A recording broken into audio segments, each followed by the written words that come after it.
Hello, hello, hello, hello. My name is Jenna. This is 11:11 with Jenna. I'm here 7 days at 11:11 a.m. and 7 nights at 11:11 p.m. Eastern Time. It's always 11:11 somewhere, and I'm so happy right now. I'm so giddy. I'm so grateful. I'm had such a wonderful night. I had a great day. My friend Dan and Stacy came over, and Dan has one of those big, I have these trees that they're really beautiful, but they grow like this, and they grow really high, and then they kind of get in the way. And he had one of these things that this stick, this pole, and this thing, and it pulled with the wire or with the rope and cut it down. And so that's after 11:11. We did stuff in the yard, and then and she brought over this beautiful planter with all these flowers in it. And if you're watching the show, I'm sorry because I do talk a lot with my hands. And then I worked on stuff, and then I got ready for my gig. And then I went to the gig, and I had called Patty, and I said, Patty, are you just had this feeling? Are you coming to the gig? Because I knew William was going to come. And Patty was like, oh, I tried, but I'm so tired. And I was like, really? You're not going to come? Hi, Mom, Michael. Hi, Mama Grace. Really, Patty? Oh, because it's life is hard, or it's just, kids were in the pool yesterday. And I'm like, and? Hello, Claudia. Claudia. Oh, my goodness. Wait, where'd my hat go? I took my hat off to brush my hair. I guess I'll have to wait till the next. I didn't know you were going to be. So I get to the gig, and I just took it off. Where's my hat? Well, I'm sorry. Where's my sister's hat? Okay, I'm a little high on sugar right now because I just had some really good banana bread with chocolate. Michael Keel. Okay, so I'm telling you the rest of the story. Okay, so Johnny Border's saying, do you remember my friend? I kind of remembered his friend, but I didn't completely remember. And he's this big guy, really big guy. And there are all these people around. You remember that person? And I said, yeah, sure. How you doing? And we start talking. And then all of a sudden, from behind him is Patty Loman. Patty Loman, Patty Loman, Patty Loman, Patty Loman, Patty. What? And right before I saw Patty, I saw this other familiar face, Claudia. Claudia. Yes, sorry. Oops, I forgot to tell. I'm on Zoom, Gary. Do you have the link? So anyway, so Claudia was there, and William D showed up, and Zeno and Johnny were there, and it was an 11:11 party. And the gig hadn't even started yet. Johnny Border, Johnny Border, Johnny Border, Johnny Border, Johnny Border, Johnny Border, Johnny Border, Johnny Border, Johnny Border. So awesome. Hold on, everybody. I forgot. Look. Bravo. Bravo. Bravo. Good one. Good one, Johnny Border.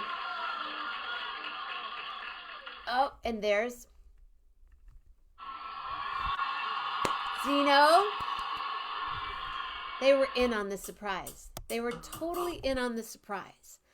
They knew that Patty was there, and Claudia, and it was just, and then we had an 11:11 moment. We took a photo, and we even sang a song. And so as soon as Patty Loman uploads those, at least tag me in it, Patty, and then I'll share it, and then I'll tag everybody in it. And then the gig happened. Then Dan Geib got up on stage, and I was up on stage, and we got to play and sing songs that neither one of us have performed in over 5 years. And so I had to have, ooh, check it out now.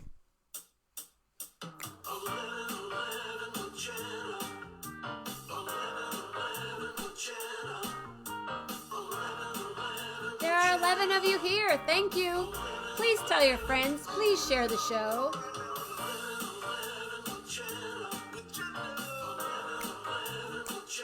Right now. Ooh-wee.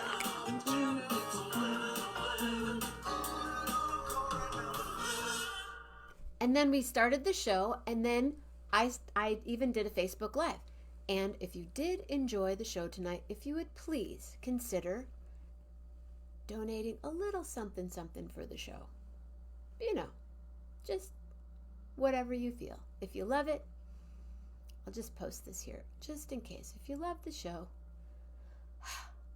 copy, and I'll just paste it because I can't copy and paste it when I'm on my show because I was working. And then we did the gig, and the gig was awesome. The gig was great. Then we hung out afterwards. Patty and I saw my friends Kim and my friend Cynthia, and Patty's grandchildren were there, and it was just awesome. And Johnny and Zeno, awesome, awesome, awesome. And Tina, so cool to see you and all your friends. And you have such a beautiful scene in Three Oaks, and I loved hanging with David.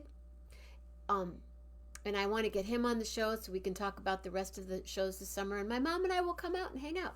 So, Bonnie Barker in the house. 11:11. Charlene Jones. What? Hey, girl, what's up? Let's just do a little. Hey, Charlene, let's sing. Let's hang out, girl. Come be on my show every day, 7 days, 7 nights, 14 times a week. Charlene Jones, incredible pianist, vocalist, human being. Wow. Let's see. Okay. Hey, girl, I know we got to do something. Oh, I'm so excited that you're here. And then after I saw Johnny and Tina's houses and hung out with Zeno at his house, I went and saw my nephew play at this really cool venue at a brewery, and the band is called Bone Hawk. 2 words, Bone Hawk. Awesome. My nephew is an incredible guitar player. He's so good. So good. He's so good. He's so good. And the band was really great. And then I drove home. Me too, Charlene. And now, ladies and gentlemen.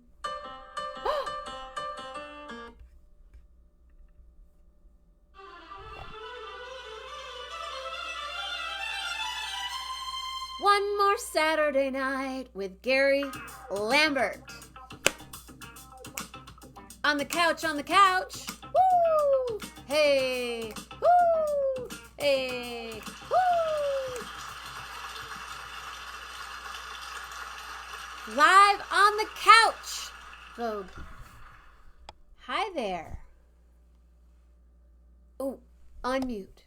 Unmute. Unmute thyself. Tell Charlene, yes. Where are you? I always forget some technical detail, but now I am unmuted. You know, it happens. It happens. Yeah. How's the couch? How's the Gary? How's the thing on your head? How are they doing? They are in an utterly other magnitude, another dimension. Their percentage is somewhere like 750 now. They are by a massive magnitude the best team in baseball. They are 33 games over 500 now. They are insane. So they're kind of like the Warriors. They're kind of like the Dubs. Way to go, Dubs. They're kind of like Dead and Company. They're at the top of the game, you know. Kind of like Jenna Mammina. Last time we saw each other. Yeah. Kind of. Was that the last? Like the first and last time I've seen Gary Lambert was at Jazz at Lincoln Center at my sold out show. So awesome. So beautiful. That's right. Well, we've seen each other on the little screen, but yes.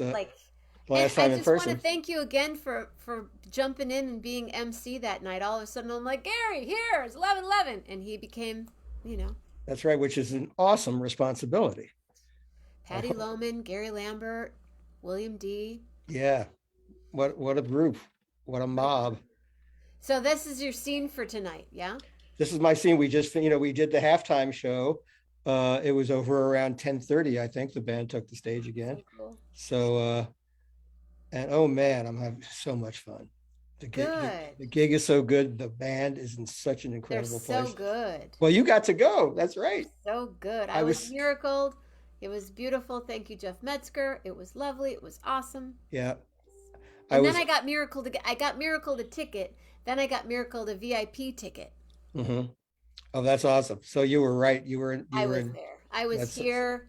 Well, Bill Walton of course. was shorter than I was, so that That's right. he was in the perfect, Yeah. so I could do that with him, and then I moved over with Rich Yeah. and his friends. So yeah, Beautiful. That's so great. I'm so it was happy. so great. I want to go again. I'm going. Yeah.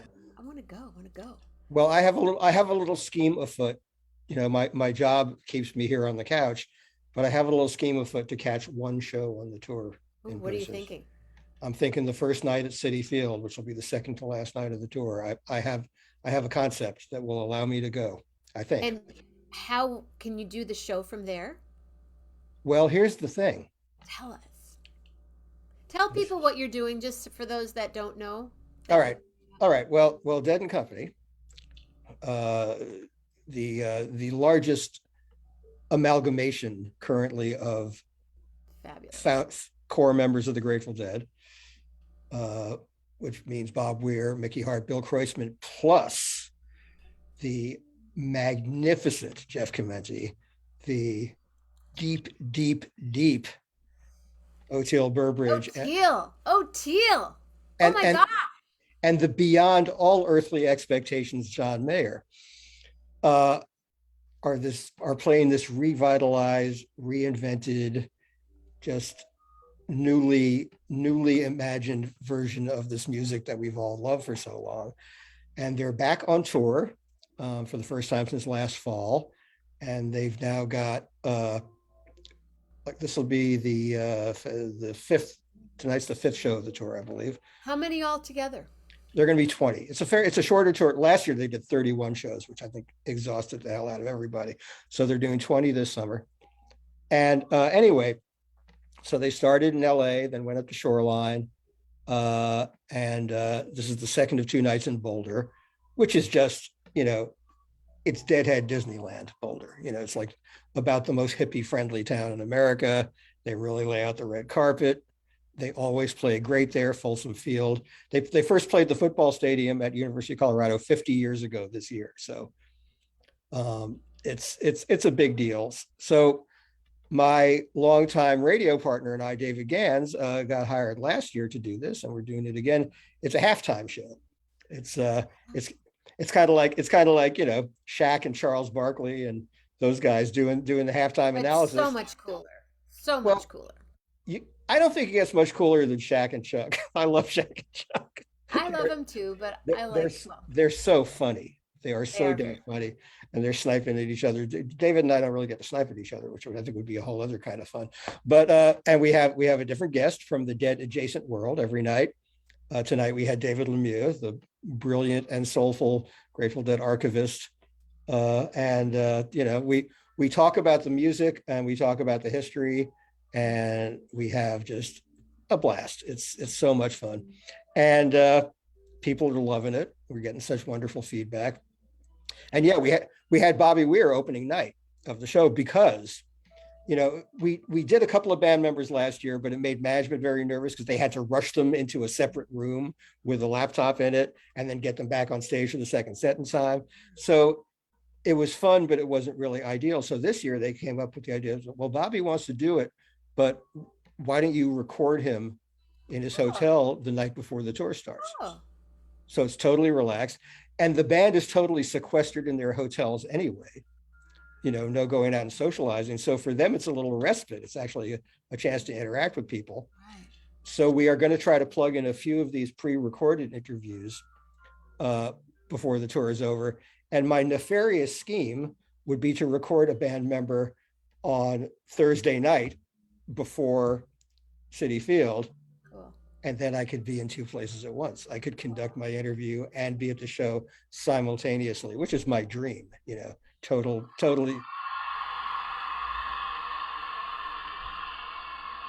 It's Brilliant. kind of like Doc Brown, helping me break the time-space continuum and all that. That's So I'm working on that. If the powers that be are okay with it, I want to take that night off and go to that show.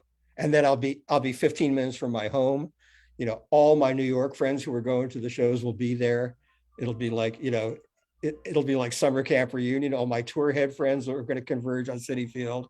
It's going to be the biggest show of the tour, the two biggest shows of the tour. So that's my fondest wish, and I'm working on it. So Well, I hope that happens. May yeah, it happen. May it be yeah. so. I can't seem to get the comments, Hmm. but I know there are 11 people here right now. And I am seeing comments. all I see is the people that are here, and I just can't get, I don't know.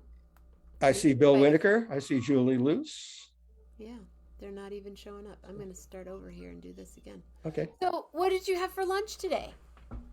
Um, I I actually I actually ordered in from Popeyes. I was in a Popeyes. Love that chicken from Popeye. I had the spicy chicken sandwich Paul because I Ben's favorite. didn't have time to think about food stuff today. So So just you order in Popeyes and it gets delivered?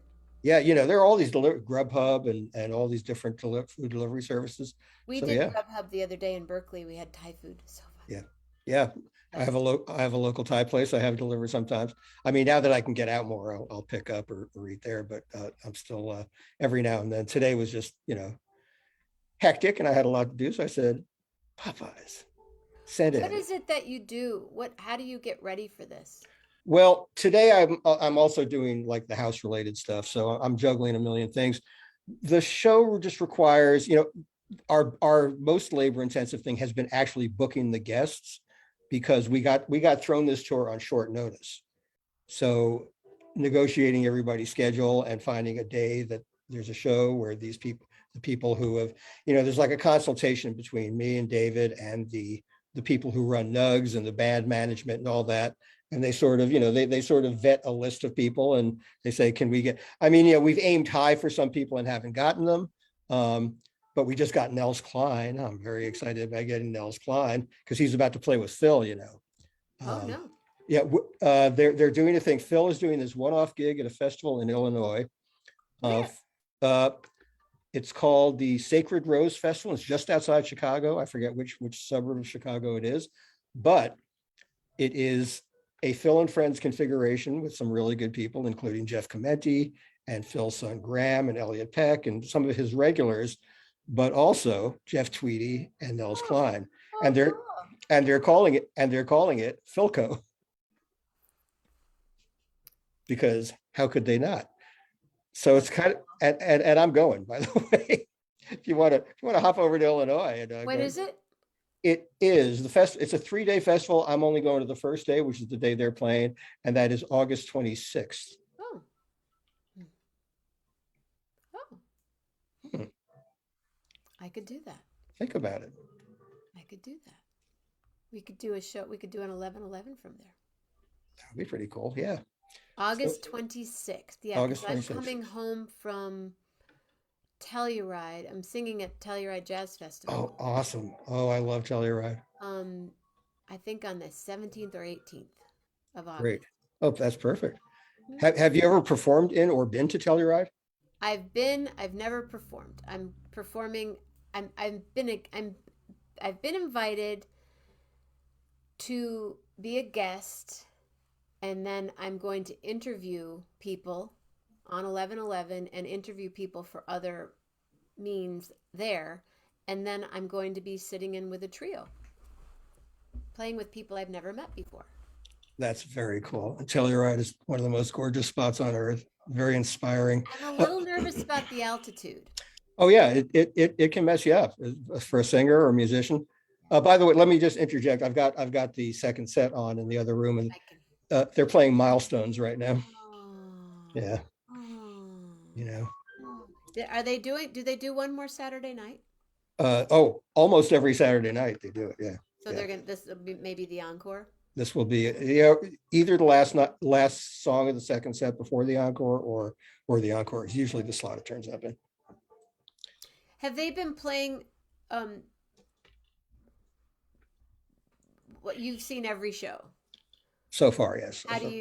How do you talk about it? Um, you mean in the context of our halftime show, or just in general? How am I talking about it? No, the shows like I So, mean, in I, comparison, not comparing each show, but have you had a favorite show so far? A favorite set? A They favorite? they they have started this tour at. I mean, they hit the ground running. You know, the first show had a few glitches, but the spirit was there. I think you were there second night at Shoreline. Second night. The first night at Shoreline completely blew me away. Second night was, I love this night right now.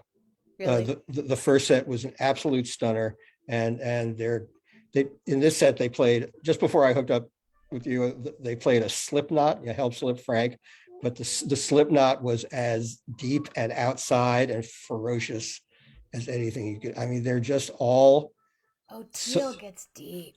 they all get I know they all do, but oh, deep. Oh, Teal just no, gets, O'Teal. I mean, O'Teal is and he's got his new bass yeah, with and his.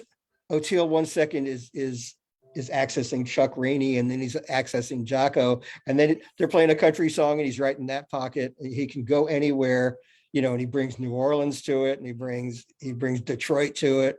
I actually, I kind of play, name that reference with those guys when I'm actually with them, and I remember there was one, I think they played a Shakedown Street, and I went up to O'Teal after the set. And I said, "Did I catch you quoting the bass line to 'Too High' by Stevie Wonder?" And he said, "I was hoping someone would."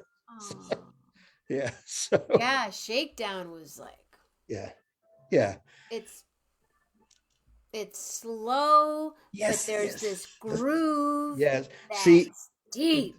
there's been this controversy among Deadheads about the tempos, That it's slower. but the thing is, slowing it down just like rewards more attention, and it leaves more room for breathing and more room for nuance. I mean, the Dead, the Grateful Dead, God love them, sometimes really would plow through songs in ways that kind of, especially in the cocaine years, as you can imagine. Mhm. But these guys have revealed the beauty of a slow groove. And some of, like a lot of funk music is not fast at all. It's Right. like No, it's it's like there's this not nastiness, but yeah, there's just this deep, deep groove yeah, that and it's a nuance and it's all of them for sure. I'm a big John Mayer fan for yeah, 20 years, yeah, so like all night long, just please. yeah. No, he's such, like, the blues inflections he puts into playing are so deep, and so much blues guitar playing, like post British blues, is so exhibitionistic, and John is all about serving the song. Mm-hmm. He's all about telling the story, like BB did, who was his greatest mentor, like the really great blues masters did. They weren't about showing off, they were about getting into the depths of the soul, and that's John understands that just on a He granular understands level. a song. He understands. He writes beautiful music. So yes, He knows he knows the importance of everything about a song: the yeah, melody, yeah, the instrumentation, the lyrics. yeah. You know what I always name as the ultimate example of the beauty of the slow groove, the slow funk groove? Tell Me Something Good by Rufus. Something good. Mm-hmm. Nobody dares play a groove that slow. Ba, ba, ba, ba, ba, ba, ba, ba. That, that laid me out the first time I ever heard it. And I said, that is the essence right there. You don't have to play something fast to get people moving. No, no. Tonight, my nephew has a band called Bonehawk, I heard you talk about that. Yeah. and then right when they were done, they started. It was this really cool brewery, and they had a whole outdoor scene going on in the woods. And then they started singing, "Play that funky music, white boy." Mm-hmm. Right when they were done, and they're a really loud, not Leonard Skinnerd, um, uh, they're metal. They're hey Okay. Claudia, they're good. Two guitar players, Mm-hmm. bass and drums, and it's thick. It's Mm-hmm. really, but it's melodic. I enjoyed everything that happened tonight, including you, Claudia. Claudia and Patty and William and Johnny and Zeno were all at my gig tonight. Oh, that's so great. It's like 11:11 in 3D. And Claudia and Patty didn't even know each other. They know each other from here. That's so And great. Claudia picked Patty up at Patty's house with her grandchildren, and then they drove there, and then I talked to them as they were driving home. That is such the beauty of this little universe. I mean, you can say all the bad social things about social media that you want, and so many of them are true, but I keep meeting people that I had never met before, but knew through this medium.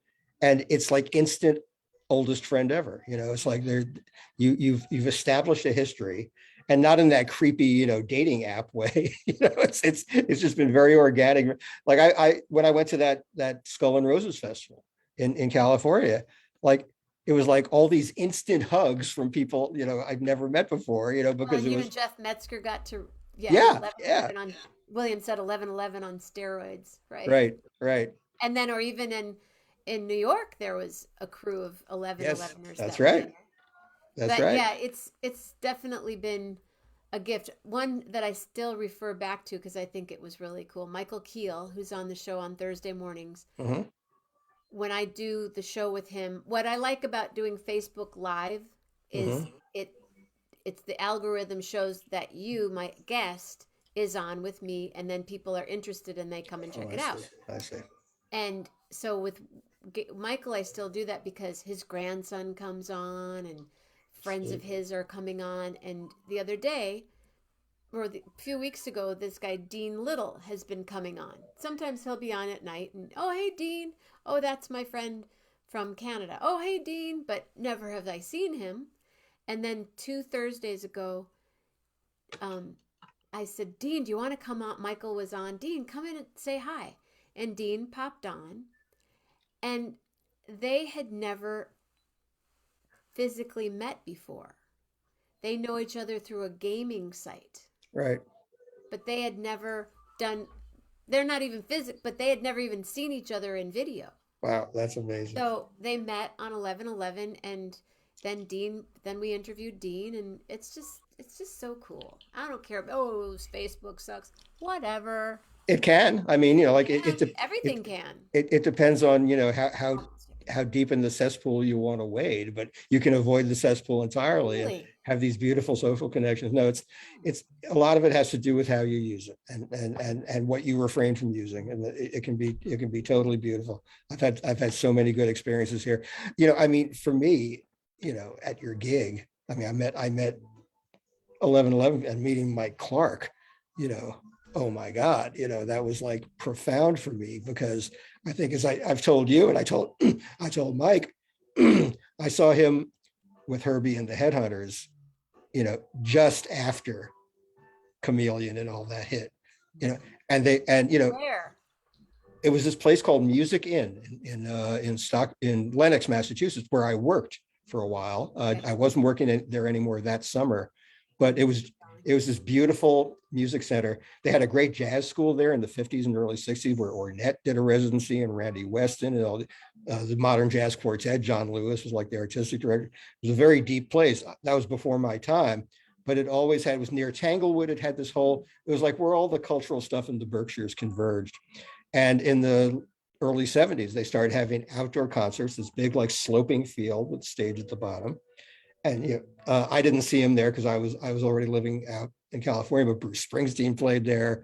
I saw Bonnie Raitt there multiple times. I saw the band there. I saw Van Morrison. Great concerts every weekend. Uh, and Herbie and the Headhunters came there. And before the last time I'd seen Herbie play before that, it was with the Mwandishi band, and playing this very esoteric music for like a very esoteric, very deep into jazz crowd. And then here we're in this open field with 5,000 people dancing to Herbie Hancock, and it was one of the most profound things ever, because this guy who had been through, all the changes musically, and had, struggled as a musician, and had tried to, like, achieve an identity for himself outside of Miles, and suddenly this was his moment, and here was this insane killer band with Mike and Paul Jackson, oh man, and you know, uh, Bill Summers on percussion, and they were absolutely killing it, and it was so joyous. So that was And that So, was Mike. He's talking about the drummer that was on my gig at Jazz at Lincoln Center, who's a dear right, friend of mine, Mike Clark. right. It has been on 11/11 with you, and yeah, he had just recently replaced Harvey Mason. Harvey Mason was a tough act to follow, and Mike just, you know, didn't miss a step. It was fantastic. So getting to meet him and tell him that, meant so much to me. Cool. Yeah. Oh, that's good. He Yeah. was just in San Francisco last week, Oh, great. and I didn't get to see him. We talked on the phone, and then oh man, I'm gonna be, but he'll be back here soon enough, and we'll be doing some other stuff. But Wonderful. yeah, yeah, because Machiko was there, Michael, you, somebody else, Mike. Now I can't remember. Yeah. That was, and then I saw Jason a couple of nights later, Oh, great. and Right. I saw Marshall, the and I saw the they're like, pictures there. oh yeah, they're like, Marshall goes, so I hear Jenna sold out Jazz at Lincoln Center, and Jason's, yeah, and he goes, so when are you gonna have her back? Right on, Marshall. Yep. Thank Put you, my favorite you, publicist. you got to put pressure on the talent buyer any chance you get. Yeah. So these guys are in the second set now. Yeah, Do they just looks you like they're don't do white. a closing? You don't do anything at the end. The No, we closing. don't. We don't. We used to do they used to have us on for a few minutes pre-show, but they dropped that too. So our job is really easy now. And yeah, they're playing Going Down the Road Feeling Bad right now. So they're coming toward the end of the set. Ooh, well, Yeah. I don't want to keep you so you can watch the. So where are they going next? Let's see. 2 days off because they've got a long traveling thing. The 2 days off times are really good for them. They really like that. And they're next in St. Louis, then Cincinnati. Ooh, Saint from Colorado to St. Louis. Yeah, that's a pretty long haul. Are they Uh, flying? uh, I think some might be flying, but like some ride the bus. They love living on the bus. And let's see. Yeah, St. Louis, Cincinnati, 2 nights at Wrigley Field. And then it's all in the Eastern time zone after that. They push on to Deer Creek in Indiana and a bunch of stuff upstate New York. And they're playing the Woodstock site at Bethel, and they're playing SPAC, Saratoga, great venue, and then some bigger shows, the Boston area, and Philly, and How fun. somewhere near Pittsburgh, I think. And they finish up 2 nights at Citi Field. And if I have anything to say about it, I'll be at one of them. Why can't you just do both? Yeah, I think I will do both. I'm thinking. Yeah. I mean, if I can pull off this recording the interview the night before thing, that'll be perfect. Yeah. So what's your plan tomorrow? What's your day like? Oh, I've got the radio show. Okay. I've actually got still doing a lot. I'm trying to get my stuff into storage this coming week. Did you sell the house? No. This is the prelude to getting everything out of the house before we get it repaired and sold. So we're still, things got slowed down, family complications and everything, which is fine with me because it gives me a bit of a reprieve. Mm-hmm. But yeah, I don't think the house will be sold till maybe late summer, the way things are going right now, or on sale. Will you be able to stay in the house till? No, I've already got a temporary thing. Really? Where? A friend of mine has a spare house. Because she's having those kinds of friends. Well, the thing is, she has her house being worked on while she's preparing to put it on the market, but that won't be till September. So I can stay there. It might be a little chaotic, there'll be workers there. I'll go out during the day. I'll come back, stay at night. So we'll see how that works out. But it's a little bit it's actually in Connecticut, but just over the New York line, a little over an hour from here. Mm-hmm. So that's my fallback plan until the house is sold, and then whatever comes next. But I'm like, it's amazing. I've basically everything I own or have owned and intend to keep, that I've thrown out an enormous amount of stuff in the last few months, but is in these big plastic bins in my garage, just waiting to be loaded into a U-Haul and taken to the storage space. So it's pretty crazy. That's crazy. Yeah, but how much longer are you going to be here? Here in the house? Mm-hmm. Don't know. we have to, we're waiting for word from, first of all, we have an appraiser coming over. She'll look at a lot of our parents' stuff for like, it's not going to be a real estate sale. She actually finds buyers individually, this appraiser. Yeah. Because she knows, she can pinpoint like, oh, we have some fine china. I know this fine china buyer. It's more pinpointed, and we think we can probably do better than just putting it in an estate sale. Um, so there's that aspect of it. And then there's sort of a final divvying up of stuff we'd like to keep. And then there's giving more. We've donated a lot of stuff to various charities. There will probably be at least one more round of that. And then basically everything we don't want and no one else wants gets junked, gets hauled out of the house, you know. So and then the contractor comes in and paints the place and makes Oh, necessary. you're gonna get it.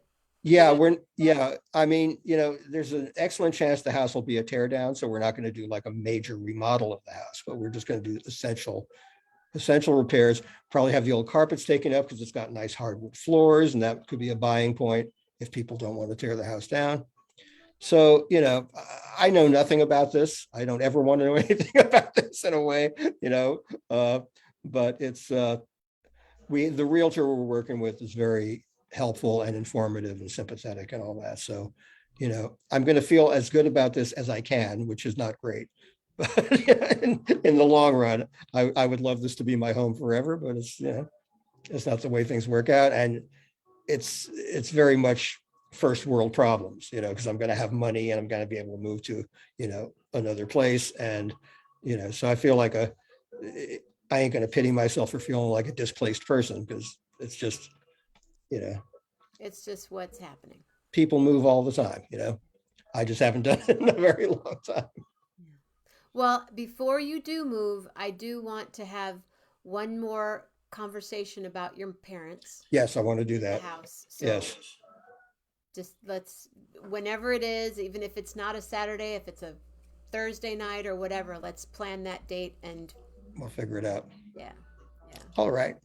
And the couch. What do you? Cat, What did you decide on the couch? there's an impulse to keep the couch. Like the couch is like, it's part of my identity. It's like a trademark.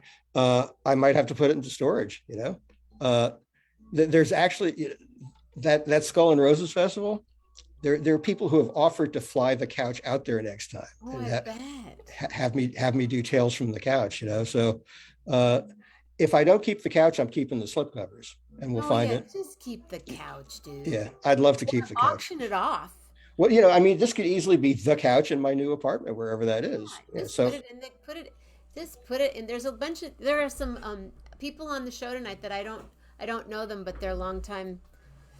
They're a long time part of the family, part of our mhm, family. So mhm. yes, keep the couch. Yeah, That or auction it off and go buy a car or something. yeah, I could get, yeah, this couch has it's got a Or legacy now, maybe John Mayer would buy the couch. and make a suit out of it. Yeah, I Yeah, wanted to suit. You said there yeah. was fabric. There's an extra bolt of this stuff downstairs. Yeah, maybe I'll have to talk to John about this. Maybe he'll start the John Mayer Couch Foundation or something. John Mayer, and then if he were to have a suit made out of it, I'll be Mhm. extremely jealous, but then he can sit on the couch in the suit. And people will say, "Where's John? Where Yeah. did John go?" Oh, there's his hair. Yeah, right, The right. hair. The boy's got the hair right now. What? His John's whole look is really Bobby, John. they all look great. They all Yeah. and Jeff's hair's all beautiful and yeah, no, they're flat ironed or something. It looks yeah, awesome. yeah, indeed. Everybody looks great. Looks They are looking healthy. great. And Billy, of course, who had serious Yeah. health, and he's been like using an oxygen hose in his mouth because they're at high altitude for these last 2 nights. But he seems to be doing great. That's going to be me at Telluride. Yeah. Oh yeah. Yeah. Yeah, Well, that happened to me at Aspen, and I almost. you'd be in the same, actually, when the Dead played Telluride in '87. Garcia had one off stage, so you'd be in very good company. I was. Well, I won't say who it was that took all the oxygen tanks when I had to go to the hospital. Oh dear. Famous jazz singer. They took all the oxygen and put it backstage for her, and I was Wow. over here going ugh, ugh, ugh, Oh like my a dead god. fit, like a fish. Oh my god. Yeah. Um, so tomorrow's your show. Do you have any guests on? Cool. Uh, yeah, we've got a really cool young author named Peter Connors who's written about the dead and has written about sort of improvisational music culture and stuff. And he's also just written a novel. So we're having him on, and I don't think there's any other guests. But it's just things are moving along. Do you have any plans for food tomorrow? I haven't thought about it yet. Okay. I Just have the fridge is kind of minimally stocked here because I've had so much else to do and I don't want things to spoil. But I'm eating well, and you're I'm not eating, doing a lot of cooking these days. not doing a lot of cooking. I'll get back to that, once things are a little bit more settled here. Cool. Maybe I'll have some pasta tomorrow. I may be in a pasta mood That tomorrow. sounds good. Yeah, Well, kids, I'm gonna jump off here.